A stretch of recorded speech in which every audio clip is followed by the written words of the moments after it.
तो विशेष कल हम लोगों ने चर्चा की थी, हम भविष्य के राजा कैसे बन सकते हैं, क्योंकि हमारा पढ़ाई का मूल सारा है भविष्य के क्या बनना, राजा बनना। मुझे लगता है आज की भी मुरली में भी हेडिंग में भी वही था, राजा बनने का पुरुषार्थ करना, वो एक सत्व प्रधान पुरुषार्थ।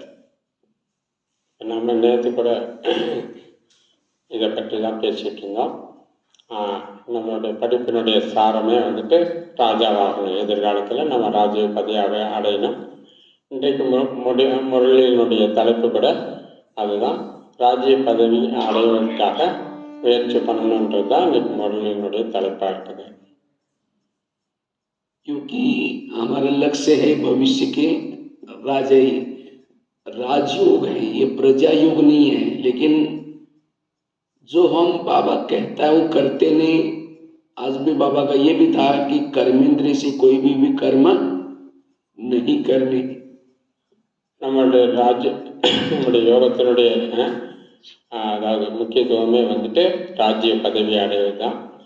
நம்ம இது ஒரு பிரஜா யோகம் இல்லை, இது ராஜ யோகமாக இருக்குது. இன்னைக்கு அதாவது நம்ம இன்னைக்கு கூட சொல்லப்படுது இந்த கர்மேந்திரியங்கள் மூலமா எந்த ஒரு விகர்மம் பாவ செயலும் செய்யக்கூடாது அப்படின்னு பாபா சொல்றார். विघन 4 प्रकार के हैं। एक है जिन लोगों के बीच में रहते हैं उन लोगों की तरफ से आने वाला विघन। விக்னம் அப்படின்னா அது 4 விதமான தடைகள் இருக்குது. ஒன்று, நம்ம யார் இடத்துல சம்பந்தத்தில் வரோமோ அவங்களிடத்துல வரக்கூடிய தடை, அவங்க மூலமா வரக்கூடிய தடை. दूसरा विघन है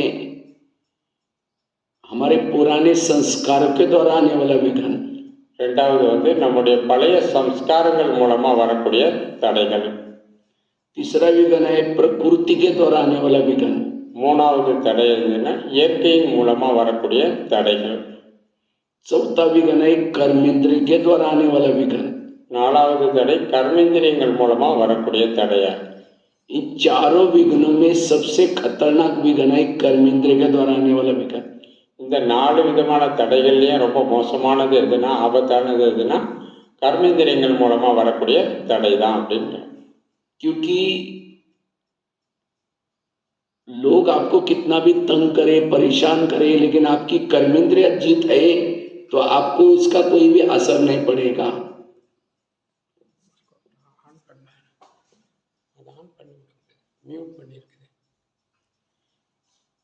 इसीलिए बाबा कहते स्वराज्य अधिकारी बनने का पुरुषार्थ करो।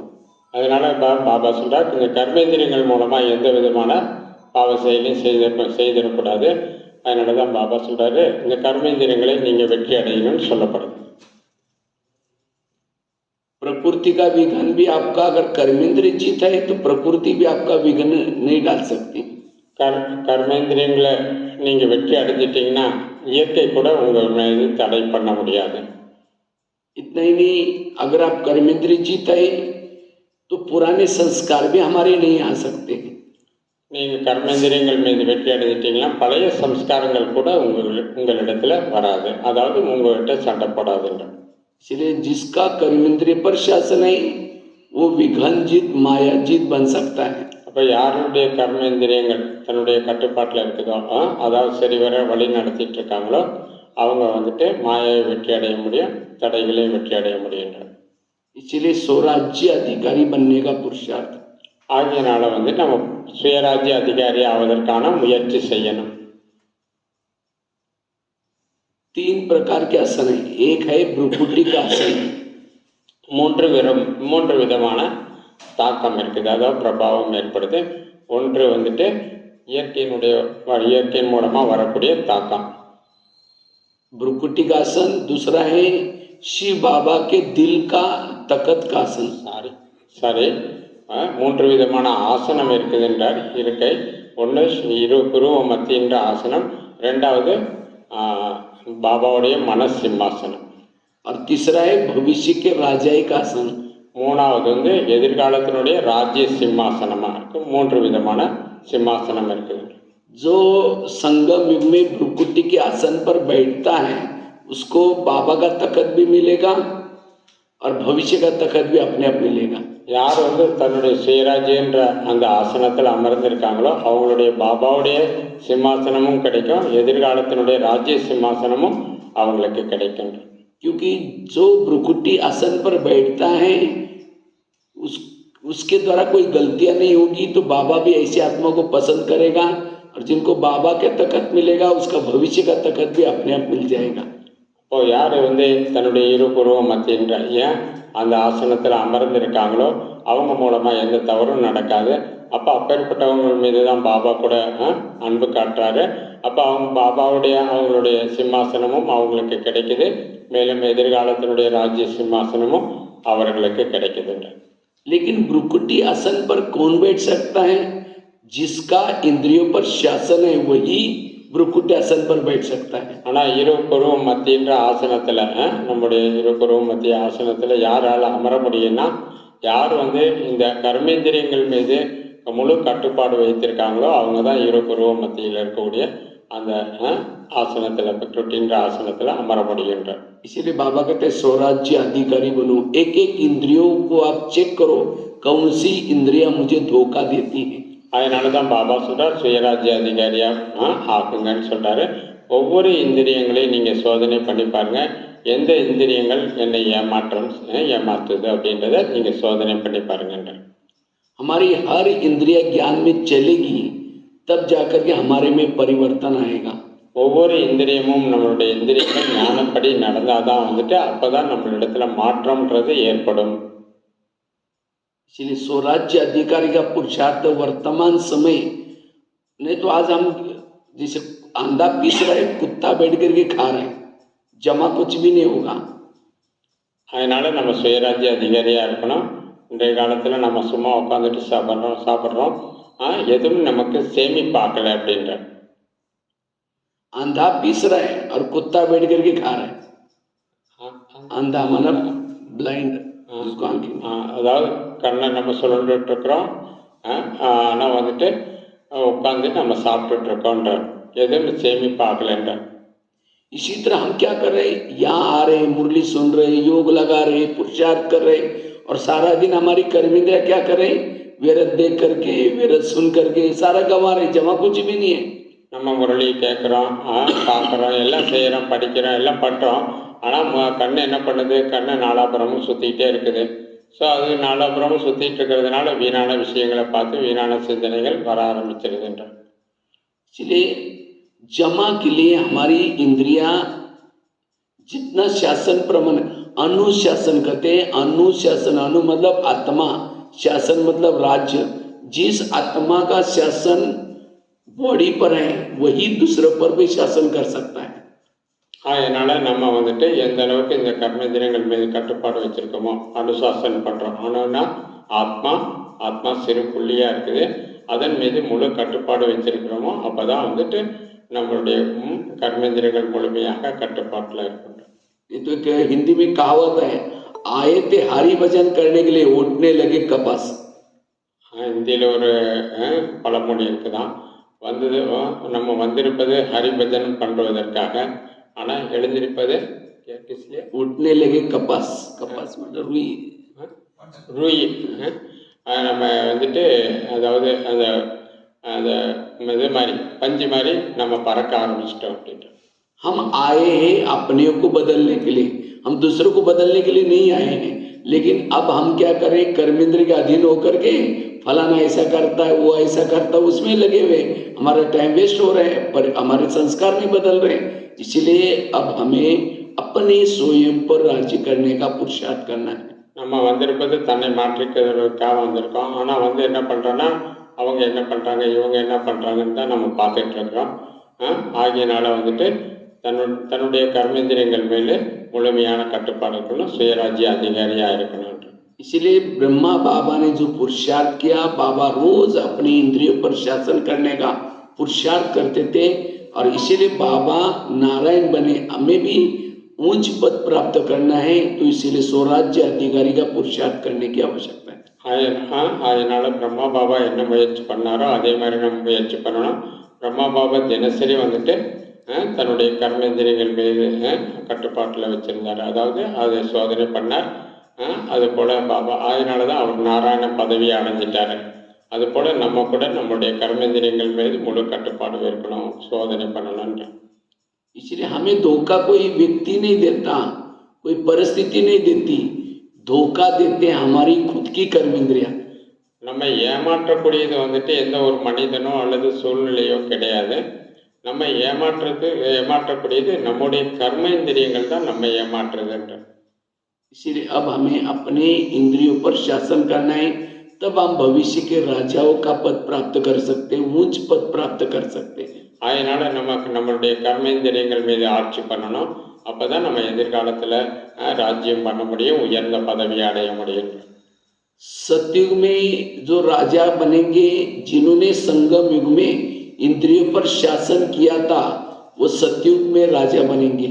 சத்தியுகத்தில் யார் ராஜாவாவாங்கன்னா, யார் சங்கமயுகத்தில் தன்னுடைய கர்மேந்திரியங்கள் மீது ஆட்சி செய்கிறார்களோ அவர்கள் தான் சத்தியுகத்தில் ராஜ்ய பதவி அடைவாங்க. द्वापर में वो राजा बनते हैं जो ज्ञान में चलते थे लेकिन फिर भी फेल हो गए थे। फेल वाले द्वापर के त्रेतायुग के राजा बनते हैं। திரேதாயுகத்தில் யார் ராஜாவாவாங்கன்னா, யார் வந்துட்டு பாபாவுடைய குழந்தையா இருந்து ஞானத்தின்படி நடப்பாங்க, ஆனால் ஃபெயில் ஆகக்கூடியவங்க தான் வந்து திரேதாயுகத்தில் ராஜ்யம் பண்ணுவாங்க அப்படின்ற. द्वापर के राजा वो है जो ज्ञान में चलते हैं, ना इंद्रियों पर शासन किया, लेकिन एक भावना थी, भावना वाले त्रेता के राजा में बनते हैं। துவாபர யுகத்தில் யார் ராஜாவாவாங்கன்னா, அவங்க ஞானத்தில் நடப்பாங்க, ஆனால் வந்துட்டு அவங்களுக்கு பாவனை இருக்கும், ஆனால் வந்து கர்மேந்திரியங்கள் மீது அவங்களுக்கு ஆட்சி இருக்காது, ஆட்சி செய்ய மாட்டாங்க. ஸோ அப்பேற்பட்டவர்கள் தான் துவாபர யுகத்தில் ராஜ்யம் பண்ணுவாங்க அப்படின்ற. और कलयुग में बड़े कौन बनते हैं? राजा जैसे जो दूसरों की बुराई बड़ों के सामने करेंगे, उतना बड़े उसको आगे रखेंगे, वो राजा बनते। இன்னைக்கு கலியுகத்தில் யார் ராஜாவா ஆகுறாங்க அப்படின்னா, யார் வந்துட்டு மற்றவங்களுடைய தவறுகளை, அதாவது மற்றவங்க முன்னால் இன்னொருத்தர் முன்னால் வைக்கிறாங்களோ அவங்க தான் இந்த கலியுகத்தில் ராஜா மாதிரி இருக்காங்க அப்படின்ற. ராஜானா ராஜா மாதிரி. इसलिए सत्युग का राजा बनने के लिए असली सुख है स्वराज्य अधिकारी स्थिति में। அதனால சத்தியுகத்தினுடைய ராஜ்ய பதவி அடையணும். அதற்காக உண்மையான சுகம்ன்றது சுயராஜ்ய அதிகாரியா ஆவதன் மூலமா தான் கிடைக்கின்றது. लेकिन राजाओं की भी निशानी है। राजा किसको कहेंगे? ராஜாக்களுக்கு கூட அடையாளம் இருக்குது. ராஜான்னு யாருக்கு சொல்லுவோம் அப்படின்னு, राजा उसको कहेंगे जिन्होंने अपने ऊपर शासन किए। யார் ராஜான்னு யாருக்கு சொல்லப்படுதுன்னா, யார் தன் மீது ஆட்சி செய்கிறார்களோ அவர்களுக்கு தான் ராஜான்னு சொல்ல முடியும். अगर राजा का कोई कहना नहीं मानता, राजा उसको फांसी देता है, शिक्षा देता है। பாபா வந்து அதாவது தவறு பண்றவங்க சொல்றத வந்துட்டு ராஜா வந்து ஏற்றுக்கொள்றதில்ல. ராஜா வந்து அவங்களுக்கு தண்டனை கொடுக்குறாரு, இந்த மாதிரி தூக்கு தண்டனை அது மாதிரி எல்லாம் கொடுக்குறாங்க. पहले कहानी आती थी, एक राजा का अगर कोई कहना नहीं माना तो राजा ने क्या किया, उसको फांसी दी। इसी तरह ये शरीर भी हमारा एक देश है। इस देश में हमारा हर इंद्रियों पर शासन चाहिए, मन के ऊपर शासन चाहिए, बुद्धि के ऊपर शासन चाहिए, आंखों पर शासन चाहिए। एक एक इंद्रियों पर जिसका शासन है वही भविष्य का राजा बन सकता है। அது போல வந்துட்டு பிரதர் சொல்றாரு, இந்த ராஜான்றவங்க வந்துட்டு ராஜா வந்து கட்டளையிட்டாக்கா அவங்க அதன்படி நடக்கலை அப்படின்னாக்கா அவங்களுக்கு தண்டனை கொடுக்குறாங்க. அது போல் நீங்கள் கூட நம்மளுடைய இந்த கர்மேந்திரியங்கள், அதாவது இந்த உடல் தான் வந்து நம்மளுடைய ராஜ்யமாக இருக்குது. இதனுடைய ஒவ்வொரு கர்மேந்திரியத்தின் மீது நம்ம ராஜ்யம் பண்ணணும், ஆட்சி பண்ணணும் அப்படின்ற. जिसके ऊपर हम कल डिटेल में चर्चा की थी, कैसे हमें अमृत वेले के बाद एक एक इंद्रियों से बातें करनी। அதனால தான் நேற்று கூட இதை பற்றி நம்ம ரொம்ப டீட்டெயிலாக நம்ம பேசிக்கிட்டு இருந்தோம். அதாவது எப்படி வந்து நம்ம ஒவ்வொரு கர்மேந்திரியங்கள் இடத்துலையும் நம்ம பேசுவது அமிர்த வேலைக்கு பிறகு அப்படின்றத பற்றி நேற்று கூட நம்ம இந்த டாபிக்ல தான் பார்த்தோம் அப்படின்ற. जैसे पाकिस्तान के बॉर्डर पर रहने वाला कोई सैनिक है, वो आतंकवादी से मिला है। आतंकवादी कहता है 1000 की नोटों की थैला लो, लेकिन मुझे अंदर जाने दो। और वो सैनिक को लगेगा, अरे 1000 की नोटा तो मुझे कभी नौकरी करने से भी पूरा जीवन भर भी नहीं मिलेगा। वो थैला लेकर के उसको छोड़ेगा तो वो आतंकवादी कितने लोगों को मारेगा। इसीलिए वो सैनिक को नोट प्रेमी नहीं, देश प्रेमी बनने की जरूरत है। அதாவது இப்போ பாகிஸ்தான் பார்டரில் இருக்காங்க. பாகிஸ்தான் பார்டரில் வந்துட்டு இருக்கும்போது அவங்க வந்து அது இருக்கக்கூடிய அந்த படை வீரர்கள் சேனை இருக்காங்கள்ல, அவங்க வந்துட்டு இருக்கும் பொழுது அங்கே தீவிரவாதிகள் வராங்க. தீவிரவாதிகள் வராங்க அப்படின்னா அவங்க என்ன பண்ணுறாங்க, நிறைய பணம் கொடுத்துட்டு என்னை உள்ளே விடு அப்படின்னு கேட்குறாங்க. அப்போ பணம் வாங்கிட்டு அவங்க பணத்தின் மேலே அவங்களுக்கு அன்பு இருந்தது அப்படின்னா பணத்தை வாங்கிட்டு உள்ளே விட்டாங்க. எத்தனை பேரை வந்துட்டு அவங்க கொண்டுட்ருப்பாங்க, என்ன பண்ணுவாங்க. ஆகையினால இந்த படை வீரர்கள் அப்படின்னாக்கா தேசத்தின் மீது அன்பு இருக்கக்கூடியவங்களாக இருக்கணும். மற்றபடி பணத்துக்கோ மற்ற விஷயத்திற்கோ அவங்க வந்து அடிமையாயிட்டாக்கா அப்போ தேசத்துக்கு நஷ்டமாக இருந்தாங்க. தேசத்தின் மீது அன்பு இருந்தால் தான் அவங்க அவங்களுடைய காரியத்தை சரிவர செய்ய முடியுன்ற. इसी तरह आज हमारे भी बॉर्डर पर रहने वाला कान हमारी आत्मा की रक्षा करने वाला है, आंखें भी आत्मा की रक्षा करने वाले हैं, मुख भी आत्मा की रक्षा करने वाले हैं, लेकिन यही रक्षक आप भक्षक बने और आत्मा का क्या करे, पतन हो रहे, ऐसा काम कर रहे हैं. அது போல இந்த நம்முடைய கர்மேந்திரியங்கள் தான் நம்முடைய பார்டரில் இருக்குதுன்ற. அதாவது இந்த காதுகள், காது, இந்த கண், வாய், இதெல்லாம் வந்துட்டு இந்த கர்மேந்திரியங்கள்லாம் நம்மை காப்பாற்றக்கூடியதாக இருக்குது, நம்மை பாதுகாக்கக்கூடியதாக இருக்குது. ஆனால் இந்த கர்மேந்திரியங்களே வந்துட்டு நம்ம ஏமாற்றிடுச்சு நம்ம அப்படின்னாக்கா நம்ம எப்படி வந்து நல்லபடியாக இருக்க முடியும், அதாவது ஆட்சி பண்ண முடியுன்ற. इसलिए मैं इसकी निगरानी और इसलिए इसको ही कहते हैं आलस और अलबेलापन. हमारा ध्यान ही नहीं कि हमारी कर्मेंद्रिय क्या कर रहे हैं, बस हम ज्ञान सुन रहे, मुरली सुन रहे, लेकिन कहते ना अंधेरी नगरी चौपट राजा टकेसर बाजी टकेसर काजा, इस नगरी का राजा सो है, उसके अंदर जो चाहे वो रहे. ऐसा भविष्य में राजा नहीं बन सकता. அதனால தான் சொல்லப்படுது நம்முடைய பார்வை வந்து சரியா இருக்கணும்னு சொல்லப்படுது. அதாவது வந்து இவர் எல்லாமே இப்போ பழமொழியை சொல்றாரு. अंधेरी नगरी चौपट राजा टकेसर बाजी टकेसर काजा. இதுக்கு பழமொழிக்கு எனக்கு தமிழில் என்ன சொல்றதுன்னு தெரியல. இருளான நகரத்தில் வந்துட்டு சொப்பட் ராஜா அப்படின்றாரு, ஒரு ராஜா இருக்கிறாருன்ட்டு. ஸோ அதுக்கு தமிழில் என்ன பழமொழின்றது எனக்கு தெரியும். இந்த தமிழில் பழமொழி தெரியுமா யாருக்காவது? स्टोरी है ना, पढ़ा था कहा होता है अंधेरी नगरी चौपट राजा, मतलब ये नगरी है लेकिन अंधेरी नगरी है, सर राजा सोया पड़ा हुआ है और उसके अंदर जो चाहे हो रहे. இதுதான் வந்து ராஜ்யமாக இருக்குது, நகரமாக இருக்குது. இது வந்துட்டு அதில் இருள் இருக்குதுன்ற, ஆத்மாவில் இருளாக இருக்குது. அந்த இருள் இருக்கிறதுனால நம்ம எல்லாமே தவறு பண்ணிட்டு இருக்கோம். वास्तव में आज समाज में जितने भी कुछ गलतियां हो रही, प्रॉब्लम आ रहे हैं, ये सब हर इंद्रियों के अधीन. इसीलिए बाबा पूरा दुनिया को शासन बदलने के लिए क्या करता है, हर आत्मा को अपने इंद्रियों पर शासन करना सिखाता है. அதனால வந்துட்டு நம்ம இந்த கர்மேந்திரியங்கள் மேலே முழு ஆட்சி வேணும் அப்படின்னு பிரதர் சொல்றாரு. அதனால தான் பாபா சொல்றாரு நம்ம கர்மேந்திரிய ஜீத்தாக்கணும் அப்படின்றது சொல்றாரு. ஒவ்வொரு கர்மேந்திரியங்கள் மீதும் நமக்கு முழு கட்டுப்பாடுன்றது இருக்கணும். अगर हम ज्ञान में चलने के बाद भी हमारा कर्मेंद्रिय पर ध्यान नहीं है तो कौन कहेगा ये ज्ञान में है. நம்ம ஞானத்தில் நடக்கிறோம், ஞானத்தின்படி நடந்துட்டு இருக்கோம். ஆனால் ஞானத்தின்படி இருந்தும் கூட நம்மளுடைய கர்மேந்திரியங்கள் மீது நமக்கு வந்துட்டு கட்டுப்பாடு இல்லை அப்படின்னாக்கா யார் சொல்லுவாங்க ஞானத்தின்படி நம்ம நடந்துட்டு இருக்கோம்னு யார் நம்மளை பார்த்து சொல்லுவாங்கன்ற. ज्ञानी उसको कहेंगे जिसकी हर इंद्रिय श्रीमद प्रमाण चलती. ஞானின்னு யாருக்கு சொல்லப்படும்னா யாருடைய ஒவ்வொரு கர்மேந்திரியங்களையும் ஸ்ரீமத் படி நடந்துட்டு இருக்குதோ அவங்கள தான் ஞானி என்று சொல்லப்படும். अमृतवेला उठना, मुरली सुनना, ये करना, ये कोई ज्ञान नहीं, लेकिन ज्ञान मतलब हर इंद्रिय ज्ञान में. इसीलिए बाबा कहते हैं क्या अपने चरित्र की शुरुआत क्या करो, घर से करो. அதனால அமிர்த வேலை எழுந்திருக்கிறது, நம்ம கிளாஸ் கேட்கறது, மற்றபடி நம்ம உணவு தூய்மையான உணவு சாப்பிட்றது, இதெல்லாம் ஞானம் இல்லைன்ற. ஸோ இதெல்லாம் ஞானம் இல்லை. ஞானம்ன்றது ஒவ்வொரு விஷயத்திலையும் ஸ்ரீமத் படி நடக்கணும், அதுதான் ஞானம்ன்ற. राजा की दूसरी निशानी क्या होता है, राजा दानी होता है. राजा के घर से कोई भी खाली नहीं जाता. ராஜாவுடைய மற்றொரு அடையாளம் என்ன அப்படின்னா, ராஜா அப்படின்னா வள்ளலா இருப்பார். ராஜாவுடைய வீட்டுக்கு வந்து யாருமே காலி வெறும் கையோட திரும்பி போக மாட்டாங்க. तो आप लोगों ने कल राजा बनने के लिए हाथ खड़ा किया था, तो क्या आप सबको दान करते हैं? நீங்க கூட நாளைக்கு நேற்று வந்துட்டு ராஜாவாவதற்காக கையை தூக்குங்க அப்படின்னு விருப்பப்படுறவங்க கையை தூக்குங்கன்னா எல்லாம் கையை தூக்குனீங்க. அப்போ நீங்கள் மற்றவங்களுக்கு தானம் பண்ணுறீங்களா அப்படின்னு கேட்குறேன். दान मतलब स्थूल दान की बात नहीं, लेकिन ज्ञान का दान, शक्तियों का दान, हाँ, दान करता वो है राजा। தானம்ன்றது ஸ்தூலமான பொருளை சொல்றதில்ல. தானம்ன்றது ஞானத்தினுடைய தானம், சக்திகளுடைய தானம், குணங்களுடைய தானம். ஸோ இது மாதிரி விஷயங்களை நம்ம தானம் பண்ணணும் அப்படின்றார். अगर कोई अंधा खड्डे में गिर रहा है तो जिसको आंखें है उसको थोड़ा रहम तो आएगा, रे खड्डे में गिर रहा है, वो तो तुरंत बचाएगा उसको। इसी तरह आज दुनिया में जितने भी लोग हैं, किसी को भी तीसरा नेत्र नहीं है।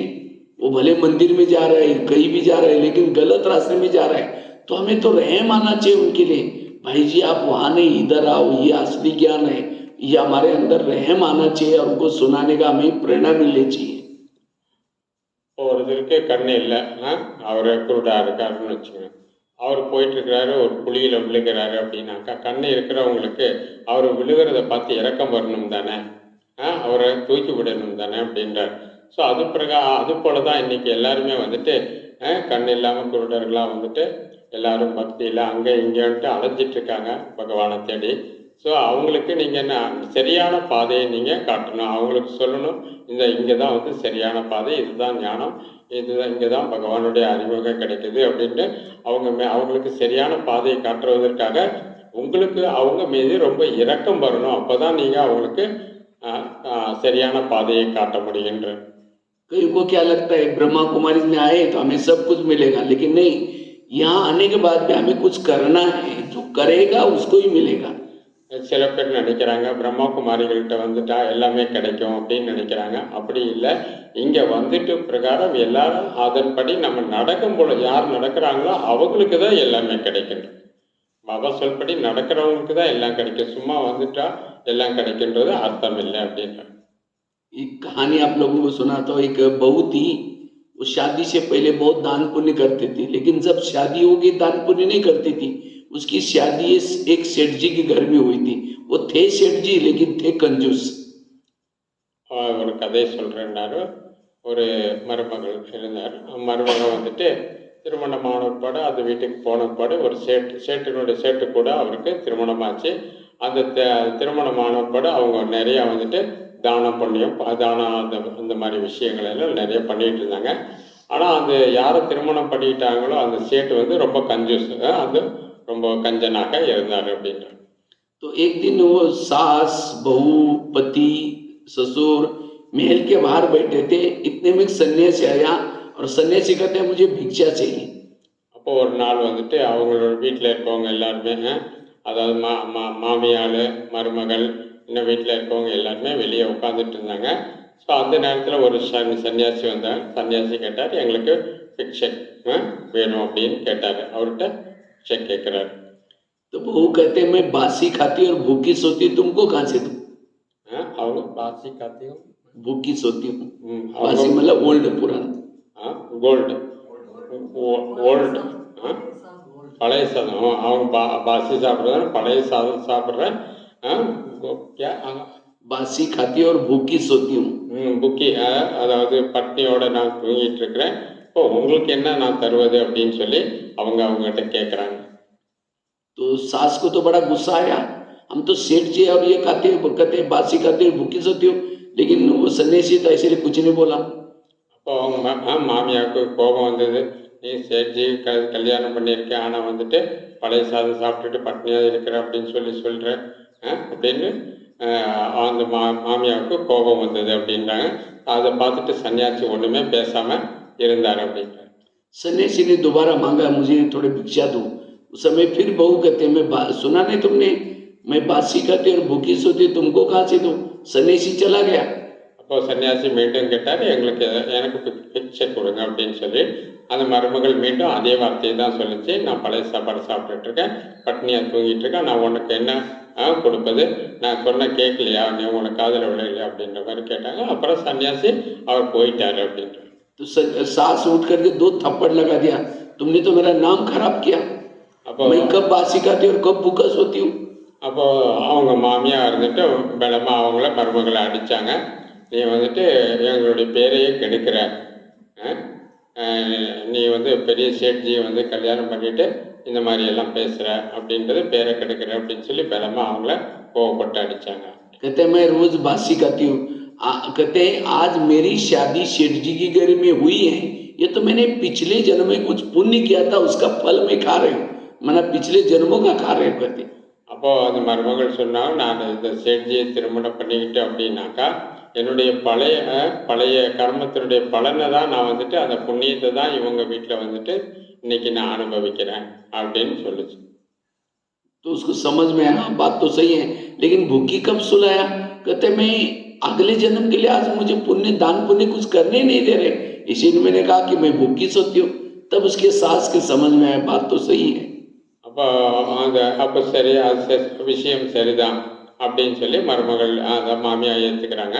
அப்போ நீங்கள் வந்து பட்னியாக தூங்குறேன்றியா, அது எப்படி அப்படின்றதுனா, நான் அடுத்த ஜென்மத்துக்காக என்னை புண்ணியம் செய்கிறதுக்கு இங்கே விட மாட்டேன்றாங்க.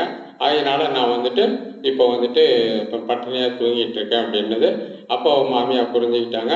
அப்போ விஷயம் சரிதான் அப்படின்றத மாமியார் புரிஞ்சுக்கிட்டாங்க அப்படின்றாங்க. तब उसकी सास कहते अच्छा जो चाहिए दे दो, तब उसको लगता है समझ में। तो इसी तरह कहीं हम भी बासी खा करके भूखा तो नहीं सो रहे। அப்போ அவங்க மாமியார் சொல்லிச்சு, நீ என்ன தானம் பண்ணுறீங்களோ தானம் பண்ணிங்க இனிமேல் அப்படின்னு சொல்லிச்சு. அது போல் நம்ம கூட வந்துட்டு அந்த மாதிரி வந்துட்டு பட்னியாக ஒன்றும் தூங்கலை இல்லை அப்படின்றார். आज हमें इतना तरावटी बाबा की पालना, इतनी मधुवन से मुरली, इतना खजाना मिल रहा है, ये कौन से जन्मों का फल है? ये 63 जन्मों में जो व्रत किया था, उपवास किया था, भक्ति की थी, दर दर में मंदिर में भटके थे, उसका फल हमें ये मिल रहे हैं। तो कौन सा खा रहे हैं? बासी खा रहे हैं, पिछले जन्मों का खा रहे हैं। இப்போது நம்ம கூட வந்துட்டு பாபா நமக்கு இவ்வளோ கொடுத்துட்ருக்காரு, எல்லா செல்வத்தையும் நமக்கு கொடுத்துட்ருக்காரு, ஞானம் யோகம் இந்த மாதிரி குணங்கள் எல்லாமே நமக்கு கொடுத்துட்ருக்கிறாரு. எல்லாத்தையும் நம்ம அனுபவம் பண்ணிகிட்ருக்கோம், அடைஞ்சு சாப்பிட்டுட்ருக்கோம். இதனுடைய பலன் இதெல்லாம் எதனுடைய பலன் அப்படின்றார். நம்ம இது நாள் வரை கடந்த பிறவியில் பல பிறவியில் பக்தி செய்து இவ்வளோ சிரமப்பட்டு வந்தால் அந்த பக்தியினுடைய பலன் தான் இன்றைக்கி நம்ம இதெல்லாம் சாப்பிட்டுட்ருக்கோம் அப்படின்ற. और भूखे सो रहे मतलब अगले जन्म के लिए आज मैंने कुछ किया ही नहीं, कुछ सेवा की नहीं, दान पुण्य नहीं किया, तो हमारा भविष्य कुछ नहीं बनेगा। इसलिए मैं कुछ न कुछ हमें क्या करना है, यज्ञ सेवा, ज्ञान की सेवा, धन सेवा, हर प्रकार से जो सेवा करता है वो है भविष्य का राज। அதே மாதிரி நான் பட்னியாக தூங்குறேன்றதுக்கு என்ன அர்த்தம்னா, எதிர்காலத்துக்காக, அதாவது அடுத்த ஜென்மத்துக்காக நாம் ஒன்றும் இன்றைக்கி எதுவும் தானம் புண்ணியம் பண்ணலை அப்படின்னா, யாருக்கும் ஞானத்தை எதுவும் தானம் பண்ணலை, குணங்களுடைய தானம் பண்ணலை, சேவை எதுவும் பண்ணலைன்னா எதிர்காலத்துக்கு என்ன வரும்? ஒன்றும் வராது. ஸோ அதனால நம்ம இப்போ அந்த மாதிரி தானம் புண்ணியம் பண்ணணும், நம்ம நிறைய சேவை பண்ணணும், எங்கே சேவை பண்ணணும். அப்போ தான் எதிர்காலத்துக்காக நீங்கள் ஏதாவது கொண்டு போக முடியுன்ற. तीसरी राजा की निशानी पहली बताई, जिसका इंद्रियों पर शासन है वो है राजा। दूसरा, जो भविष्य के लिए कुछ करता है, दान करता है, वो है राजा। तीसरी बात है राजा उसको कहेंगे जो शिकार करता है। அதாவது ராஜான்னு அப்படின்னா மூணு ஒரு அடையாளம் இருக்குது. ஒன்று, சுயத்தின் மீது யார் ராஜ்யம் பண்ணுறாங்களோ அவங்க தான் ராஜா. ரெண்டாவது யார் தான புண்ணியம், அடுத்த ஜென்மத்துக்கு நிறைய தான புண்ணியம் பண்ணிட்டு அடுத்த ஜென்மத்தில் ராஜாவாகிறாங்க, அந்த மாதிரி. மூணாவது சிக்கார் வேட்டை யார் ஆடுறாங்களோ அவங்க அது மாதிரி ராஜா பதவி அடையலாம். तो आप लोग शिकार करते हैं सभी सेलम वाले? நீங்க கூட அந்த மாதிரி வேட்டையாடுறீங்களா அப்படின்றத கேட்குறேன். और राजा शिकार किसकी करता है? चूहा को मार के नहीं आता, शेर को मार के आता है। அதாவது ராஜா எதை வேட்டையாடுவார்? எலியை வேட்டையாடிட்டு வருவாரான்னா அவர் சிங்கத்தை தானே வேட்டையாடுவார் அப்படின்ற. शेर अर्थात अज्ञानी आत्मा को ज्ञानी बनाना, उसको कहेंगे शेर. சிங்கம் அப்படின்னாக்கா அறியாமல் இருக்கக்கூடிய ஆத்மாக்களை நீங்கள் ஞானி ஆக்கணும், அதுதான் சேரை நீங்கள் வேட்டையாடுவதாக அர்த்தம் அப்படின்ற. 2-4 दिन के बाद मरने वाले बूढ़े को ज्ञान सुनाए वो चुहा भी लोगे. அப்போ ஏதாவது 2-3 வார்த்தைகளை யாராவது சாதாரண வயசானவங்களுக்கு நீங்கள் ஞானத்தை சொல்கிறீங்க அப்படின்னாக்கா எலி மாதிரி அப்படின்ற. इसलिए शिकार करने का संस्कार चाहिए. पहले राजाओं की कहानी आती थी, एक राजा था शिकार करने के लिए गया था, तो ये संगम युग की राजाओं की निशानी है।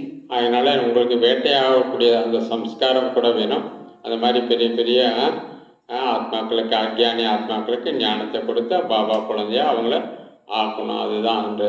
இதுக்கு முன்னால் இந்த மாதிரி இதெல்லாம் கதையெல்லாம் நடந்தது. அந்த மாதிரி ராஜாக்கள் எல்லாம் கூட வேட்டையாட போவாங்க அப்படின்ற.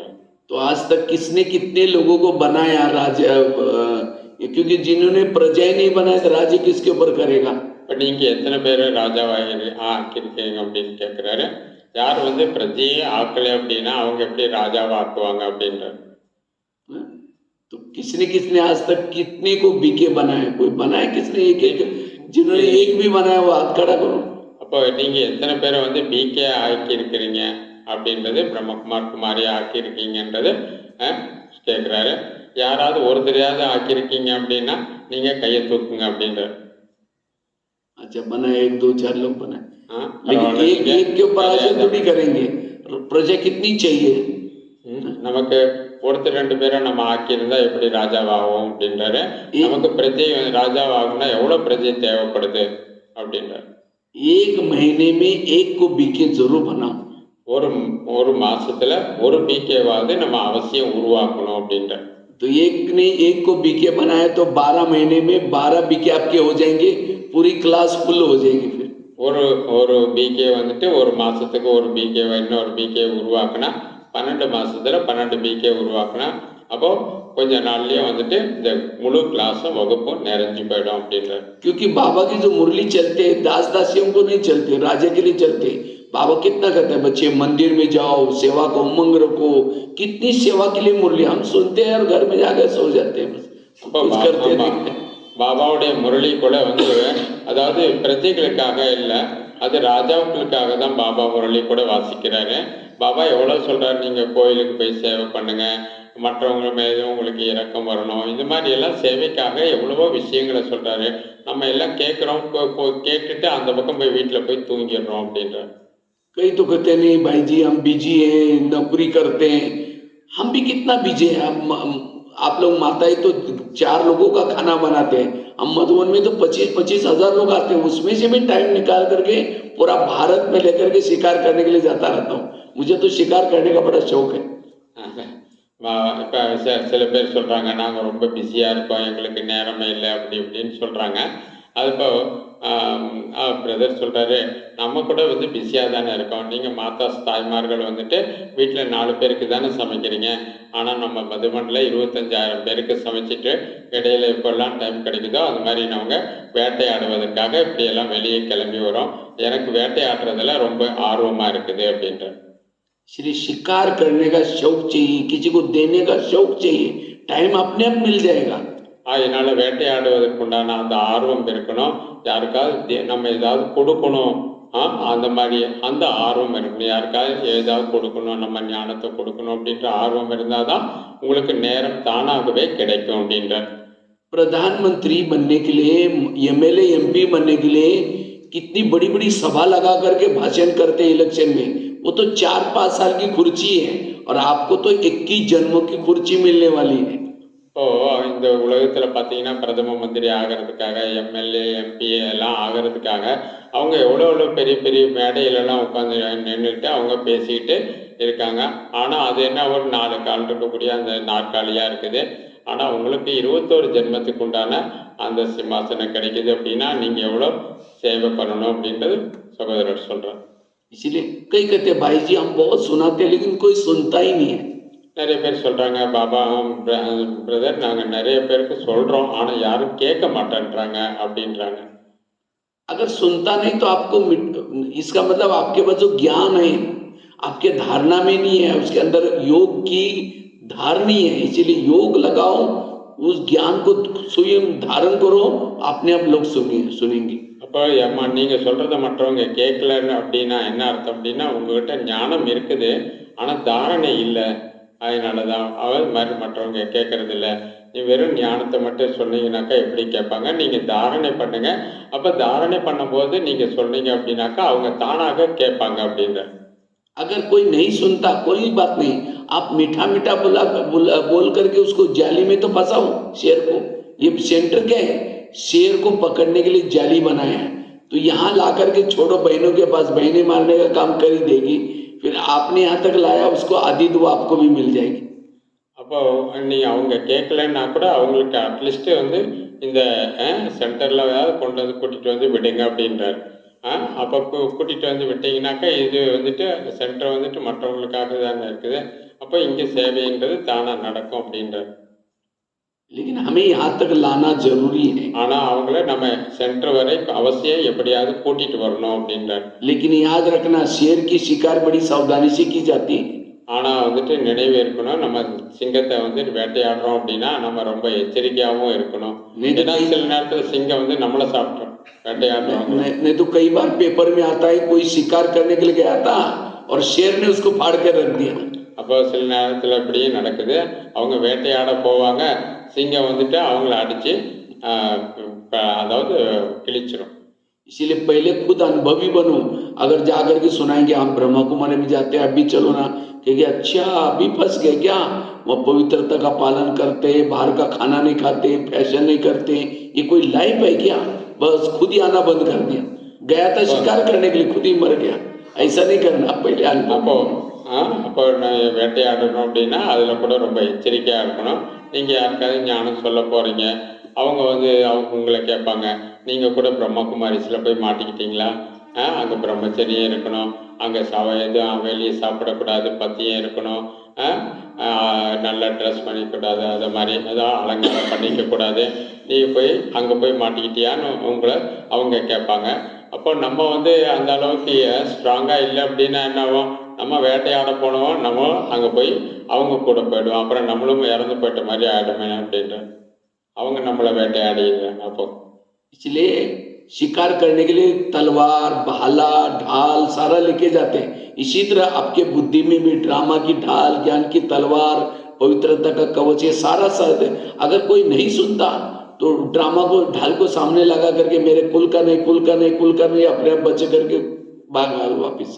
இப்போ வேட்டையாட போகும்போது கூட அவங்க எல்லா ஆயுதத்தையும் எடுத்துகிட்டு போகிறாங்க, வாள், கத்தி, இந்த மாதிரி கப்படா, இந்த மாதிரி இருக்கிறதெல்லாம் சாதனங்களையும் அவங்க எடுத்துகிட்டு போகிறாங்க.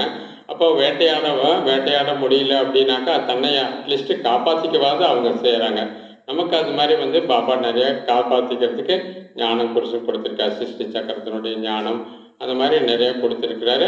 அந்த ஞானத்தை நீங்கள் சுற்றிக்கிட்டு வந்து நீங்கள் வந்துட்டு தன்னையாவது அட்லீஸ்ட்டு காப்பாற்றி கொண்டு வந்துடணும் அப்படின்றார். चौथी बात है राजा की निशानी है. पहली बताई जिन्होंने अपने पर शासन किया वो राजा है. दूसरी बात बताई जो ध्यान करता है वो है राजा. तीसरी बात है जो शिकार करता है वो राजा है. और चौथी बात है राजा उसको कहेंगे जिसके अंदर आम के समान संस्कार चाहिए. அதாவது ராஜா அப்படின்னா இப்போ இதுவரை 3 விஷயங்களை சொல்லியிருக்கிறாரு. ஒன்று ராஜா அப்படின்னா யார் வந்து தன் மீது ஆட்சி பண்ணுறாங்களோ அவங்க ராஜா. ரெண்டாவது வந்து யார் தானம் பண்ணுறாங்களோ அவங்க ராஜாவாகிறாங்க. மூணாவது வந்து யார் வேட்டையாடுறாங்களோ அவங்க ராஜாவாகிறாங்க. நாலாவது வந்துட்டு அதாவது பொதுவான ஒரு சம்ஸ்காரம் இருக்கணுன்ற. फलों का राजा किसको बोलते हैं? आम को बोलते हैं. फलों का राजा. அதாவது பழங்களுடைய ராஜான்னு யாருக்கு எதுக்கு சொல்லப்படுதுன்னா மாம்பழத்துக்கு சொல்லப்படுதுன்ற. वैसे तो फलों का राजा नारियल को बोलना चाहिए. ஆனால் உண்மையிலேயே பழங்களுடைய ராஜான்ட்டு நான் தேங்காயை தான் சொல்லணும் அப்படின்றார். लेकिन नारियल को फलों का राजा नहीं बोलते. ஆனால் நான் தேங்காயை வந்து பழங்களுடைய ராஜான்னு சொல்றது இல்லை, ஏன்னா அது பழம் சொல்றது இல்லை, காயின்னு தான் சொல்றது. क्योंकि भगवान को प्रसन्न करना है नारियल तोड़ते हैं. ஆனால் பகவானுக்கு நம்ம வந்துட்டு ஏதாவது பிரசாதம் பண்ணும்போது அங்கே தேங்காய் தானே வைக்கிறோம் அப்படின்ற உடைக்கிறாங்க. कोई भी उद्घाटन करते हैं नारियल को तोड़ते हैं. எங்கேயாவது ஏதாவது திறப்பு விழா பண்றாங்க, அது மாதிரி ஏதாவது பூஜை பண்றாங்கனாலும் அங்கேயும் தேங்காய் தானே உபயோகப்படுத்துறாங்க. लेकिन तो भी नारियल राजा नहीं बना, राजा बना आम. ஆனாலும் வந்து அந்த தேங்காய் வந்து ராஜாவாகினது மாம்பழம் தான் ராஜாவா இருக்குது. क्यों? क्योंकि आम के साथ ज्यादा प्यार है. ஏன் அப்படின்னாக்கா மாம்பழத்து மீது எல்லாருக்கும் ரொம்ப அன்பு இருக்குது அப்படின்ற. प्यार की निशानी क्या है? जब आम का सीजन आता है मुंह में लेके चूसते रहेंगे, निकालते रहेंगे, डालते रहेंगे, निकालते रहेंगे, डालते रहेंगे, प्यार करते हैं. அப்போ அன்பு, அந்த அன்பனுடைய அடையாளம் என்னன்னா, மாம்பழத்தினுடைய சீசன் வந்துச்சுன்னா மாம்பழத்தை எடுத்துக்கிட்டு இப்படியே வந்துட்டு அது கொஞ்சம் கடிச்சு அப்படியே உறிஞ்சிக்கிட்டே இருப்பாங்க. அப்புறம் கீழே எடுப்பாங்க, அப்புறம் மேலே வச்சு உறிஞ்சிட்டு மாறி மாறி அப்படி உறிஞ்சி உறிஞ்சி சாப்பிட்டுட்டு இருப்பாங்க அன்பாக அப்படின்ற. नारियल को लेकर के चूसो, जो सूखा नारियल लेके 32 दांत भी वो भी टूट जाएंगे, मिलेगा कुछ भी नहीं. அப்போ நாரியில் நீங்கள் அந்த மாதிரி உரிய முடியுமா? தேங்காய் உரிய முடியுமா? நான் உரிய முடியாது அப்படின்றார். மாம்பழத்தை தான் அப்படி உரிய முடியும், அதுவும் காஞ்சி போன தேங்காய் இருந்தால் ஒன்றும் வராதுன்ற.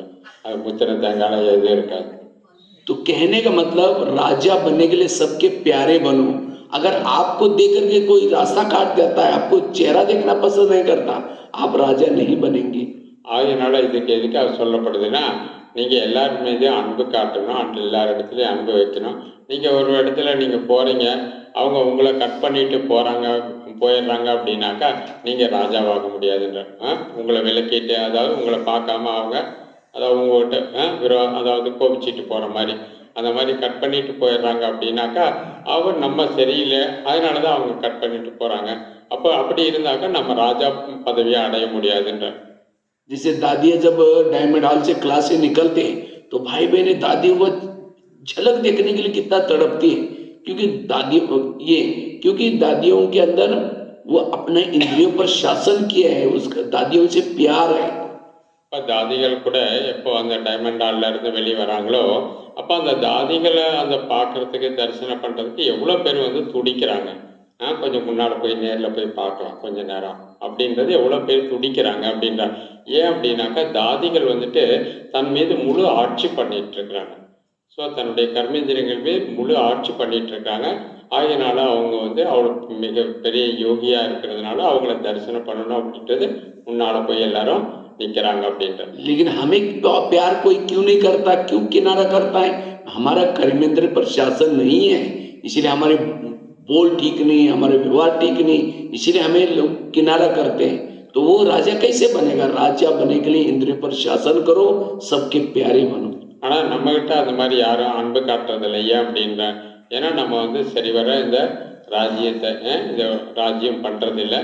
நம்ம வந்து சில நேரங்களில் வந்துட்டு ஏதாவது தவறாக பேசிடுறோம், அந்த மாதிரி தவறான காரியங்களை ஏதாவது செய்திடுறோம்.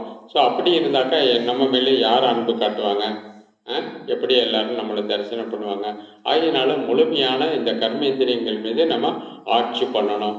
அப்போ எப்போ நம்ம கர்மேந்திரியங்கள் மீது ஆட்சி பண்ணுறோமோ அப்போ தான் நம்ம ராஜாவாக முடியும் அப்படின்ட்டு. अब फलों का राजा हमको ही क्यों बोला? क्योंकि जब कोई व्यक्ति थक जाता है, धूप में परेशान हो जाता है, आकर के आम के पेड़ के नीचे सोएगा, उसकी सारी थकान मिट जाएगी, रिफ्रेश हो जाएगा. அப்போ யாராவது வந்து களைச்சி போயிருக்காங்க அப்படின்னு வச்சுங்களேன், வெளியே அந்த மாதிரி ஒரு ஏதாவது ஒரு வேலைக்கு போகிறாங்க, களைச்சி போயிருக்காங்க, மாடு மேய்க்கிறாங்க, அந்த மாதிரி எல்லாம் இருக்கவங்க கூடியவங்க அவங்க பாருங்க ஏதாவது டயர்டானாக்கா அது மீண்டும் வந்துட்டு அந்த மாமரத்தடியிலே தான் வந்து தூங்குறாங்க. ஸோ அப்போ அந்த மாமரத்தடியில் வந்து அவங்களுக்கு ரெஸ்ட் எடுக்கும்போது அவங்களுக்கு எல்லா களைப்பும் நீங்கி போயிடுது அப்படின்ட்டு. अब नारियल के नीचे जाकर कोई सोएगा तो छाया तो छोड़ो, और भी ऊपर से नारियल टूट करके सिर भी तोड़ देगा सोने वाला का. அப்போ தென்னை மரத்து அடியில் போய் தூங்க முடியுமா அப்படின்னா தூங்க முடியாதுன்றார். ஏன்னா தென்னை மரத்து அடியில் போய் தூங்குறதுன்றது விடுங்க, அங்கே மேலேருந்து ஏதாவது விழுந்தாக்கா என்ன ஆகிறது அப்படின்றார். कहने का मतलब अगर कोई दुनिया से तंग होकर के, परेशान होकर के शांति के लिए आपके पास आया, आपने अगर उसकी बातों को सुन करके उसको छाया दी, उसका दुख हारा, आप राजा बन सकते हैं. அப்போ அது எதுக்காக சொல்கிறோம் அப்படின்னாக்கா, இந்த உலகத்தில் அவங்க ரொம்ப கஷ்டப்பட்டுட்டு ரொம்ப துக்கத்தை அனுபவிச்சுட்டு எல்லாம் பண்ணிட்டு தான் இங்கே வராங்க உங்ககிட்ட. நீங்கள் அவங்களுக்கு அந்த அவங்களுடைய துக்கத்தை கஷ்டத்தை எல்லாம் நீக்கணும். ஸோ அப்போ அப்படி யார் நீக்கிறாங்களோ அவங்க தான் ராஜாவாகுவாங்கன்ற. लेकिन कई भाई बहन ऐसे भी होते हैं, दुनिया से तंग होकर के, परेशान होकर के शांति के लिए आया था, यहाँ की कोई उल्टी सुल्टी बात सुना करके दिमाग खराब करके भेज दिया, वो राजा नहीं बन सकता. ஸோ இங்கே இப்படின்னு ஒரு சில சகோதர சகோதரிகள் இருக்காங்க. ஏன்னா அவங்களே உலகத்திலிருந்து வரக்கூடியவங்களே ரொம்ப கஷ்டப்பட்டு துக்கம் அனுபவிச்சுட்டு வராங்க. ஸோ இங்கே வந்து அவங்களுக்கு ஏதாவது இங்கே இருக்கக்கூடிய தவறான விஷயங்களை சொல்லி அவங்கள அப்படியே வந்துட்டு திருப்பி அனுப்பிச்சிடுறாங்க. ஸோ அப்படிப்பட்டவங்க ராஜாவாக முடியாது அப்படின்ற. और फलों का राजा हमको क्यों बोला? आम ऊपर से सॉफ्ट होता है, नरम होता है, और अंदर से उसकी गुठलियां सख्त होती हैं. அப்போ அதான் பழங்களுடைய ராஜான்னு ஏன் மாம்பழத்தை சொல்லப்படுது அப்படின்னாக்கா, மாம்பழம் வந்து அந்த அளவுக்கு சாஃப்டா இருக்கும், அந்த ரசம் எல்லாமே வந்துட்டு. ஆனா அதனுடைய விதை வந்து அவ்வளோ ஸ்ட்ராங்கா இருக்கும் அப்படின்னு சொல்லப்படுது.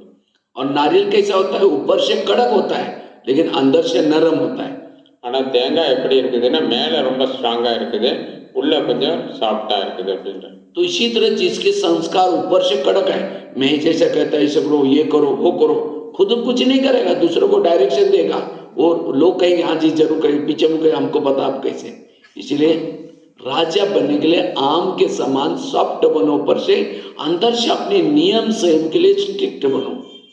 இப்போ சில பேர் இப்படி இருக்காங்கன்றாங்க. இங்கே தேங்காய் மாதிரி வந்துட்டு தேங்காய் எப்படி இருக்குதுன்னா வெளியே வந்து ஸ்ட்ராங்காக இருக்குது, அதுபோல் மனிதர்கள் கூட இங்கே ஸ்ட்ராங்காக இருக்கிறாங்க, வெளியே வந்துட்டு அது இதுன்னு சொல்லிட்டு ரொம்ப ஸ்டிப்பாக இருக்கிறாங்க. அவங்க மற்றவங்களுக்கு நீ இப்படி பண்ண அப்படி பண்ணு இப்படி பண்ணுன்னு தான் சொல்லுவாங்க, ஆனால் அவங்க எதுவும் பண்ண மாட்டாங்க. ஸோ அப்போ அவங்கள பார்த்துட்டு மற்றவங்க என்ன பண்ணுவாங்க, சரி சரின்னு போயிடுவாங்க, அந்த பக்கம் போனதும் அவங்க சொல்கிறத விட்டுடுவாங்க. ஆனால் நீங்கள் மாம்பழம் மாதிரி வெளியே வந்து அப்படி இருக்க, தேங்காய் மாதிரி இல்லாமல் மாம்பழம் மாதிரி வெளியே நீங்கள் ரொம்ப சாஃப்டாக இருக்கணும். உள்ளுக்குள்ளார தன்னுடைய நியமத்தில், தன்னுடைய கட்டுப்பாட்டில், தாரணையில், இதில் ரொம்ப ஸ்ட்ராங்காக இருக்கணும். மாங்கொட்டை மாதிரி ரொம்ப ஸ்ட்ராங்காக இருக்கணும் அப்படின்றார். पंडित नहीं बनना है, आचार्य बनना है. நீங்கள் பண்டிதராக ஆகக்கூடாது, ஆச்சாரியராக ஆகணுன்றார். आचार्य मतलब आचरण में ला करके फिर कहो. ஆச்சாரியர் அப்படின்னாக்கா நம்ம நடைமுறையில கொண்டு வந்துட்டு அதன் பிறகு மற்றவங்களுக்கு சொல்லணும் அப்படின்றார். इसीलिए फलों का राजा आम को कहा है. அதனாலதான் அதாவது பழங்களுடைய ராஜான்னு சொல்லிட்டு மாம்பழத்தை சொல்லப்படுதுன்றார். आम को जब फल लगता है ऊपर, बहुत ऊपर जाता है, लेकिन नारियल को जब फल लगता है तो झुकता है. அதாவது மாம்பழம் வந்து பழம் இருக்குது அப்படின்னா ரொம்ப மேலே போகுது, அதாவது மரம் பெருசா இருக்குது.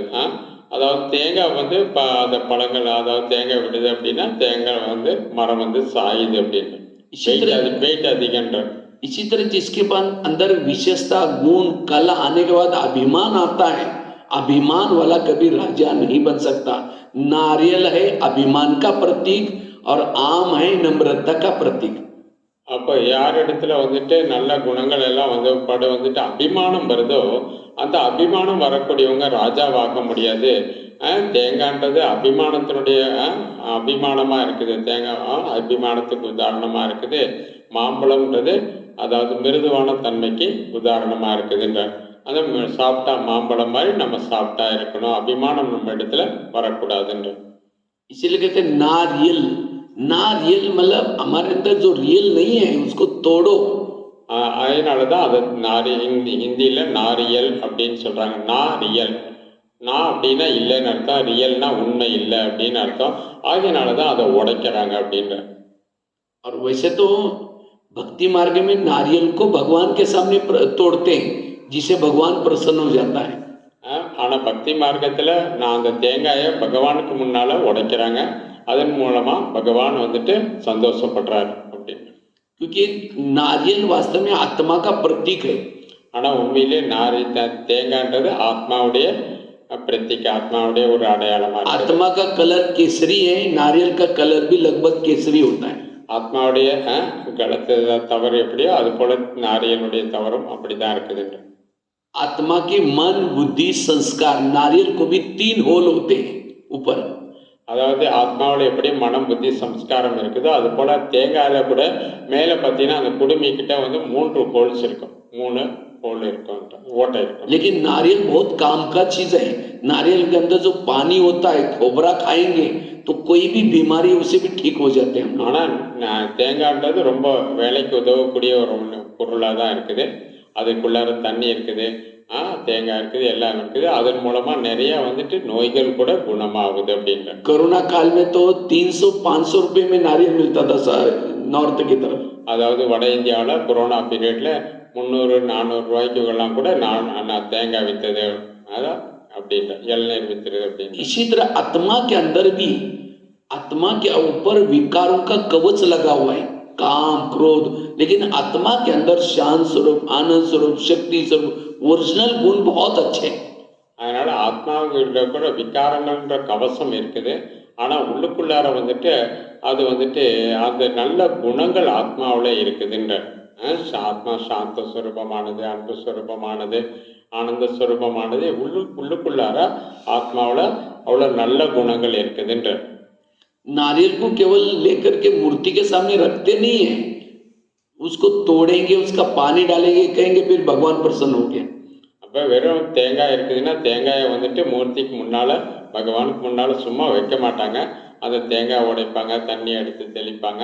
அப்போ தான் பகவான் வந்துட்டு மகிழ்ச்சி அடைகிறார், சந்தோஷம் அடைகிறாங்க.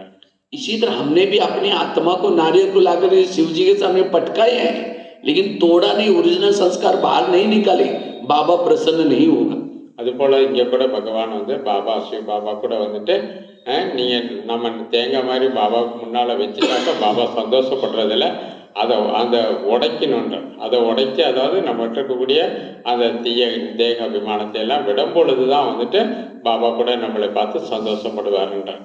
इसीलिए इस 2022 में अभी खत्म होने वाला है, 22-23 में अपना नारियल तोड़ो. அதனால இப்போ 2022 கூட இப்போ முடிய போகுது. இந்த 2022-23 தேங்காவை உடைங்க அப்படின்ற. और उद्घाटन करते समय नारियल जब डालते हैं, जो नारियल एक थक से टूट जाता है, कहते हैं हाँ शुभ काम होने वाला है, अच्छा काम होने वाला है. ஏதாவது திறப்பு விழாத மாதிரி பண்ணும்போது தேங்காயை உடைக்கிறாங்க, தூக்கி அடிக்கிறாங்க. அப்போ வந்துட்டு அந்த தேங்காய் வந்துட்டு நல்லா உடஞ்சி சிதறும் போது தான் வந்துட்டு நல்லதாக, பரவாயில்ல, சுப காரியமாக இருக்குது, நல்லபடியாக இருக்குது அப்படின்னு சொல்கிறாங்க. 2-3 बार मारने के बाद भी टूटा नहीं तो कहते हैं शुभ काम नहीं है. 2-3 முறை அடித்து கூட அது உடையல அப்படின்னாக்கா அது நல்லதா இல்லை, அதாவது நல்ல ஒரு சிம்டம்ஸ் இல்லை அப்படின்றாங்க. इसी तरह आप ज्ञान में चलते हैं, लेकिन अब तक भी आपने बहुत समय से नारियल टूटा ही नहीं, ओरिजिनल संस्कार बाहर आए नहीं, तो आपका भविष्य का पद ज्यादा नहीं होगा, सिंपल आप कुछ बनने वाले. அது போல நீங்கள் கூட நம்ம கூட வந்துட்டு இதை பாபாவுடைய ஞானத்தில் இருக்கிறோம். ஆனால் இவ்வளோ காலம் இருந்து கூட அந்த தேங்காய் உடையல அப்படின்றார். அப்போ நம்மளுடைய இருக்கக்கூடிய வந்து பழைய சம்ஸ்காரங்கள்லாம் வெளியே போகலை. அதனால் பாப்பா பகவான் வந்து மகிழ்ச்சி அடைய மாட்டார். அப்போ அப்பேற்பட்டவங்க உயர்ந்த பதவியை அடைய மாட்டாங்க அப்படின்னு. इसलिए अब हमें स्वराज्य अधिकारी बन करके कर्मेंद्र जीत बनना है और अपने नारियल को तोड़ना है. அதனால நம்ம சுயராஜ்ய அதிகாரி ஆகிட்டு கர்மேந்திரியங்களை வெற்றி அடையினோம், நம்முடைய தேங்காயை உடைக்கணுன்ற. लेकिन इंद्रियों जीत बनने के लिए अमृत वेला का योग बहुत महत्व का है. अमृत वेला योग बहुत सहायक होगा. இந்திரிய ஜீத் ஆகணும், இந்த கர்மேந்திரியங்களை வெற்றி அடையணும்னா அமிர்த வேலை யோகான்றது ரொம்ப முக்கியமானது, அதுக்கு ரொம்ப மகத்துவம் இருக்குது அப்படின்ற. क्योंकि अमृत वाला योग करने से हमारी आत्मिक स्थिति रहती है, और जिसकी आत्मिक स्थिति है वो अपने आप इंद्रिय जीत बन सकता है. அமிர்த வேலை நீங்கள் யோகா பண்ணும்போது நம்முடைய ஆத்மீக ஸ்திதி உருவாகுது. அந்த ஆத்மீக ஸ்திதி யாருக்கு உருவாகுதோ அவங்களுடைய கர்மேந்திரியங்கள் தானாகவே சாந்தி ஆகிடும், அமைதி ஆகிடும். जो अमृत वेला करता है उसका सारा दिन आत्मिक स्थिति में रहता है और कर्मेंद्रिय के पर विजय प्राप्त कर सकता है. யார் அமிர்த வேலையை யோகா பண்ணுறாங்களோ அவங்க முழு நாளும் அந்த ஆத்மீக ஸ்திதியில் இருப்பாங்க, கர்மேந்திரியங்களையும் வெற்றி அடைவாங்கன்ற. लास्ट की एक स्टोरी शेयर करके मैं पूरा करता हूँ. கடைசியாக நான் ஒரு கதையை சொல்லிட்டு முடிச்சுக்கிறேன் அப்படின்றார். एक राजा था, सारे संसार में मशहूर था. ஒரு ராஜா இருந்தார், முழு உலகத்திலையும் सारे संसार में मशहूर था. मशहूर होना फेमस. அவர் முழு உலகத்திலையும் ஃபேமஸா இருந்தார். तो एक सन्यासी गया, उसने देखा राजा मशहूर क्यों है, उसकी सारी दिनचर्या देखी लेकिन उसको पता नहीं चला. लेकिन एक बात के समझ में आई, राजा रोज सवेरे जल्दी उठता था, हर एक के पास जाता था, गुड मॉर्निंग, कैसे हो, क्या हो. मंत्री, इसीलिए मंत्री भी जल्दी उठते थे, मंत्री सारे प्रजा वगैरह अलर्ट रहते थे. ये राजा की विशेषता थी, इसीलिए मशहूर था. அப்போ அவர் சன்னியாசி பார்த்தாரு, இவர் ஏன் இவ்வளோ ஃபேமஸாக இருக்கிறாரு இந்த ராஜா அப்படின்றது பார்த்தாரு. ஆனால் அந்த ராஜா சன்னியாசிக்கு எதுவும் புரியல, எதுவும் அவர் ஃபேமஸான காரணம் என்னன்னு தெரியல. ஆனால் ஒரு விஷயம் கடைசியில் புரிஞ்சுது, அவர் ரொம்ப சீக்கிரமாக எழுந்தார். சீக்கிரமாக எழுந்துட்டு அவர் வந்துட்டு எல்லா காரியங்களையும் செய்ய ஆரம்பித்தார். அதனால் அவர் சீக்கிரமாக எழுந்ததுனால அந்த மந்திரிகள் மற்றவங்களும் கூட சீக்கிரமாக எழுந்து எல்லா காரியங்களும் செய்ய ஆரம்பித்தாங்க. அதனால தான் அவர் ஃபேமஸ் ஆனார் அப்படின்றத கடைசியாக புரிஞ்சுது அப்படின்னு. तो कुछ समय के बाद उस राजा को क्या पता, वो सन्यासी को क्या पता चला, राजा कंगाल हो गया। उसको लगा ये कैसे हो गया। அப்புறம் சன்னியாசி அப்போ சன்னியாசிக்கு அப்புறம் கொஞ்ச நாள் கழித்து அந்த ராஜா வந்து ஏழை ஆயிட்டாரு. அப்போ அந்த சன்னியாசிக்கு ஒரு இப்போ இவர் எப்படி வேலையானார், ஏன் ஏழை ஆனாருன்ட்டு அப்புறம் அந்த சன்னியாசிக்கு அது மாதிரி ஒரு எண்ணம் வந்தது அப்படின்ட்டு. तो सन्यासी दोबारा वो देखने के लिए गया कि राजा ऐसा कंगाल कैसे हो गया। அப்போ சன்னியாசி மீண்டும் அந்த ராஜாவாக இருந்தவரை மீண்டும் பார்க்க போறாரு. இவர் ஏன் ஏழையானார், எப்படி ஏழையானாருன்றத அவர் மீண்டும் காரணம் என்ன அப்படின்றத அந்த சன்னியாசி போய் பார்க்க போறாரு. लेकिन उसको कुछ समझ में नहीं आया। लेकिन एक बात समझ में आई, जब पहले जब आया था वो जल्दी उठता था, लेकिन बाद में जब गया तो देखा राजा आराम से सोया है। राजा सोने के कारण मंत्री भी सोए पड़े हैं, प्रजा भी आपस में। तो फिर राजा सोने के कारण उसके राज्य में चोर घुसते थे, इधर का माल उधर करते थे। तब उस सन्यासी को पता चला, अच्छा कंगाली का कारण ये है। அப்போ அவர் ஏழ்மை ஆனதுக்கு என்ன காரணம் அப்படின்றது அவர் பார்க்க போறார் சன்னியாசி. அவருக்கு எதுவும் புரியல. ஆனால் அப்புறம் ஒரு விஷயம் மட்டும் புரிஞ்சுது. அவர் முதல்ல பார்க்கும்போது அவர் ரொம்ப சீக்கிரமாக எழுந்து எல்லா காரியங்களையும் செய்துட்டு இருந்தார். அப்புறம் போனால் இவர் ரொம்ப லேட்டாக எழுந்து தூங்கிட்டு இருக்கிறார், ரொம்ப லேட்டாக எழுந்திருக்கிறார். இவர் வந்து தாமதமாக எழுந்திருக்கிறதுனால அவருடைய மந்திரிகள் மற்றபடி பிரஜைகள் எல்லாருமே தாமதமாக எழுந்திருக்கிறாங்க. ஆகையினால என்ன ஆகுது, அந்த ராஜ்யத்தில் வந்துட்டு திருடர்கள்லாம் கொள்ளக்காரங்க திருடர்கள்லாம் உள்ள போந்து அந்த மாதிரி வந்து தவறான காரியங்களை செய்கிறாங்க. ஆகையினால இவர் வந்துட்டு இந்த காரணத்தினால தான் இவர் ஏழ்மையானார்ன்றது சன்னியாசிக்கு அப்புறம் தான் புரிஞ்சுது அப்படின்ற. तो सन्यासी को लगता है कि अब क्या करे जो राजा जल्दी उठे। அப்போ சன்னியாசிக்கு புரியுது என்ன பண்ணுறது. அப்போ ராஜா அப்படின்னா அவங்க சீக்கிரமாக எழுந்திருக்கணும் அப்படின்றது புரியுது அப்படின்றது. तो सन्यासी को एक युक्ति आई। उसने जाकर राजा को कहा, राजन अपने महल के पास एक हंस आता है। அப்போ சன்னியாசி வந்து ஒரு யுக்தியை ஒரு வழிமுறையை அதாவது தந்திரத்தை கையாளுறாரு. அவர் ராஜா கிட்ட போய் சொல்றாரு, ராஜா உங்களுடைய மாளிகைக்கு முன்னால வந்துட்டு அன்னப்பறவை வருது அப்படின்னு சொல்லி சொல்றாரு. तो उसने कहा तो क्या हुआ। कहता है वो हंस की बहुत बड़ी विशेषता है, जिसकी नजर उसके पर पड़ेगी वो सारे संसार में मशहूर हो जाएगा। அப்போ அப்புறம் சரி அன்னப்பறவை வந்தா என்ன அது வந்தா என்ன அப்படின்னு ராஜா கேட்குறாரு.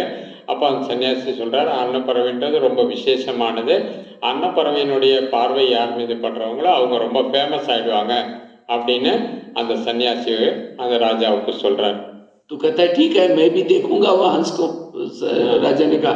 அப்புறம் ராஜா சொல்றாரு, அப்போ பரவாயில்ல, அப்போ நான் கூட அந்த அன்னப்பறவையை போய் பார்க்குறேன் அப்படின்னு சொல்றாரு. लेकिन कहा कि राजन वो सवेरे सवेरे जल्दी उठ आता है। ஆனால் அது சன்னியாசி சொல்றாரு, அந்த அன்னப்பறவை ரொம்ப அதிகாலையில் வருது, ரொம்ப நேரத்தில் அந்த அன்னப்பறவை வருது. அந்த அன்னப்பறவை பார்க்கணுன்னா நேரத்தில் வரும்போது தானே பார்க்க முடியும் அப்படின்றார். कहता ठीक है कोई बात नहीं मैं भी उठूंगा। पहले जब उठता था ना मैं उठूंगा।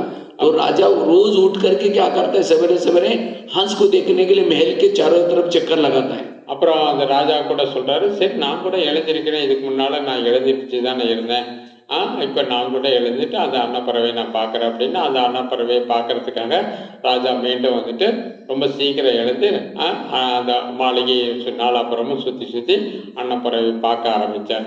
जब राजा चक्कर लगा रहा था सवेरे सवेरे तो चोर आए थे। चोरों ने देखा अरे राजा तो चक्कर लगा रहे, चलो कल आते हैं। फिर कल राजा फिर चक्कर लगा रहा था। तो धीरे धीरे चोरों ने आना बंद कर दिया। तो जब राजा जल्दी उठता तो मंत्री भी अलर्ट हो गए, सारी प्रजा भी अलर्ट हो गए। धीरे धीरे राजा फिर से मशहूर होना शुरू हो गए। அப்புறம் ராஜா அந்த மாதிரி சுற்றி சுற்றி வரும்போது பார்த்தீங்கன்னா அந்த திருடர்கள் அந்த மாதிரி வராங்கல்ல, அவங்கெல்லாம் கூட ராஜா வராருன்னு சொல்லிட்டு அப்போ அந்த திருட பண்ணாமல் அப்புறம் சரி நாளை பண்ணலான்னு பார்க்கும்போது டெய்லி இந்த ராஜா வந்துட்டு இப்படி சுற்றி வராரு. ஸோ அப்போ அந்த திருடர்கள் வர்றது அதனால நின்று போயிடுச்சு. அப்போ ராஜா டெய்லி சீக்கிரம் எழுந்திருக்கிறதுனால பிரஜைகளும் சீக்கிரம் எழுந்திருக்கிறாங்க, மந்திரிகளும் சீக்கிரம் எழுந்திருக்கிறாங்க, எல்லாம் ரொம்ப சீக்கிரம் அலர்ட் ஆனதுனால அப்போ அந்த ராஜா கொஞ்சம் கொஞ்சமாக மீண்டும் ஃபேமஸ் ஆக ஆரம்பித்தார். फिर वही सन्यासी एक बार गया राजा के पास। कहते राजा ने अपने हंस को देखा। कहता हंस को तो नहीं देखा, मेरी राजाई अच्छी हो गई। तो फिर वो सन्यासी कहता यही मैंने आपको युक्ति बताई, आप ऐसे रोज उठा करो, आपकी राजाई फिर से मशहूर हो जाएगी। அப்புறம் ஒரு நாள் மீண்டும் அந்த சன்னியாசி போய் ராஜா கிட்ட கேட்குறார், நீ அன்னப்பறவையை பார்த்தியா அப்படின்னு கேட்டார். நானும் அன்னப்பறவையை பார்க்கல, ஆனால் வந்துட்டு இப்போ ராஜ்யம் வந்து நல்லபடியாக இருக்குது அப்படின்னு சொல்கிறாரு. அதனால தான் சன்னியாசி சொல்கிறாரு, இதுக்காக தான் நான் ஒரு யுக்தியை தந்திரத்தை கையாண்டேன். நீங்கள் சீக்கிரமாக எழுந்து இந்த மாதிரி ராஜ்யத்தை கவனிக்கணும் அப்படின்றத சொல்கிறதுக்காக தான் உங்களுக்கு நான் தந்திரத்தை கையாண்டேன் அப்படின்னு சொல்லி அந்த சன்னியாசி ராஜா கிட்ட சொல்கிறார். ये कहानी किसी और की नहीं, हमारी अपनी कहानी। இந்த கதை வந்துட்டு மற்றவங்களது இல்லை, நம்முடைய கதை தான் அப்படின்றார். हम भी राजा ही मशहूर थे, सतयुग का त्रेता का राजा अभी भी मशहूर था। क्यों? वहाँ आत्मा राजा जागृत था। நம்ம தான் வந்துட்டு ஃபேமஸான ராஜாவாக இருந்தோம். சத்தியுகம் திரேதாயுகத்தில் நம்ம தான் மிகப்பெரிய ராஜாவாக இருந்தோம், ஃபேமஸாக இருந்தோம். இப்போ கூட இருக்கிறோம். ஆனால் வந்துட்டு மீண்டும் அந்த மாதிரி ராஜாவாக ஃபேமஸாக ஆகணும் அப்படின்றார். धीरे धीरे हम सतयुग त्रेता के बाद क्या हो गया, जब द्वापर युग में आए हम आत्मा राजा भूल गए, मैं कौन हूँ, मैं कहाँ से आया हूँ, भूल गया। इसीलिए हमारे इस राज्य में चोर घुस गए। कौन से? काम, क्रोध, लोभ, मोह, विकार, ये विकारों की चोर घुस गए। அப்புறம் நம்ம துவாபரயுகத்திற்கு பிறகு வந்துட்டு நம்மையே மறந்துட்டோம். எங்கேருந்து வந்தோம், நம்ம யார் அப்படின்றதெல்லாம் மறந்துட்டு இருக்கும்போது நமக்குள்ள நம்மளுடைய ராஜ்யத்தில் வந்துட்டு திருடர்கள் உள்ள போயிட்டாங்க. திருடர்கள்னா யாருன்னா காமம், கோபம், இந்த மாதிரி விகாரங்கள் தான் திருடர்களாக இருக்காங்க. அந்த திருடர்கள்லாம் உள்ள போது நம்முடைய ராஜ்யத்தை பிடிச்சிக்கிட்டாங்கன்றது தெரியுது அப்படின்றது. जैसे वो सन्यासी आया, इसी तरह फिर बाबा भी परम धाम से आता है। बाबा ने देखा अरे इतना अच्छा मशहूर थे, इसको क्या हुआ?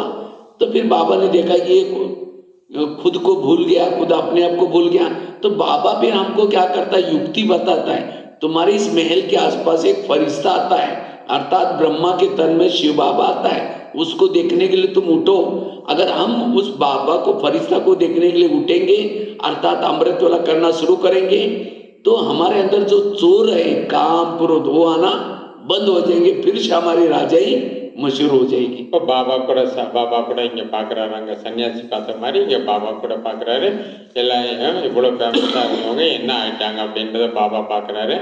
அப்போது நமக்குள்ளார அந்த திருடர்கள்லாம் காம கோபம்ன்றெல்லாம் பிரவேசம் ஆகிடுச்சு. நம்ம மறந்துட்டோம், நம்ம யார் என்ன எங்கேருந்து வந்தோன்றதெல்லாம் மறந்துட்டோன்றதுனால பாபா தெரிஞ்சுக்கிட்டு நமக்கு பாபா கூட யுக்தி நமக்கு கொடுக்குறாரு. அதிகாலை நேரத்தில் நீங்கள் எழுதுறீங்க, அன்னப்பறவை வருது. அன்னப்பறவைன்னா பிரம்மாவுடைய மூலமாக நமக்கு பகவான் வந்துட்டு நமக்கு சக்தியை அமிர்த வேலையில் கொடுக்குறாரு. அது மாதிரி நீங்கள் எழுந்து யோகா பண்ணுங்கள். அப்போ உங்களிடத்தில் இருக்கக்கூடிய அந்த விகாரங்கள் எல்லாமே, காமம் கோபம் எல்லாமே தானாகவே அது ஓடி போய்டுன்ற. क्योंकि अमृत वेला करने से हमें जो आत्मिक सुख मिलता है, आत्मिक स्थिति बनती है, इसे सारा दिन कोई भी विकार नहीं आएंगे। इसीलिए अगर हमें इंद्रियों पर शासन करना है, आत्मिक स्थिति चाहिए। जैसे घर में कोई बड़ा होता है, छोटे आपस में लड़ते नहीं, इसलिए अमृत वेला करके अपनी इंद्रियों पर जीत प्राप्त करना है। और जिन्होंने संगम युग में इंद्रियों पर शासन किया, वो भविष्य का राजा बनेंगे। इसलिए राजा बनने का पुरुषार्थ करना है। அதனால் வந்துட்டு நம்ம வந்துட்டு அது மாதிரி அமிர்த வேலை எழுந்திருக்கும் பொழுது தான் வந்துட்டு நம்ம இந்திரியங்கள் நம்மளுடைய கட்டுப்பாட்டில் வரும். நமக்கு அத்தீந்திரிய சுகத்தை நம்ம அனுபவம் பண்ண முடியும். அப்படியே அத்தீந்திரிய சுகத்தை, இந்திரியங்களை கட்டுப்பாட்டில் வச்சிருக்கக்கூடியவங்க தான் ராஜா பதவியை ஆக முடியும், ராஜா பதவியை அடைய முடியுன்றார். அதனால் அந்த நம்ம கட்டுப்பாட்டில் முழுமையாக வச்சுருக்கணும். அப்போ தான் முழு நாளும் அதனுடைய பிரபாவம் நம்முடைய வாழ்க்கையில் ஏற்படும் அப்படின்றார். इसलिए शिकार भी करना है तो महीने में एक को जरूर बीके बनाना है।